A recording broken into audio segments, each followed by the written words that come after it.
आपण कुठं चाललो मग आज? पहिला आपलं गाव सोडून आपण पैसे कमवायसाठी पुण्यात चाललो वाटतं ते आपलं काही नवीन वर्ष काही नाही केलं आपलं कमायला. हा दरवर्षी अरे दरवर्षी अरे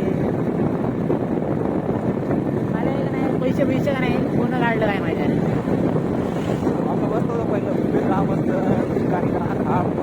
चित्र काढा काय मस्त गाडी नाही बंगला नाही हे काय करते ते काय करते काय घेतलेच नाही कोणाला फक्त काय झोपायचं नाही दिवस.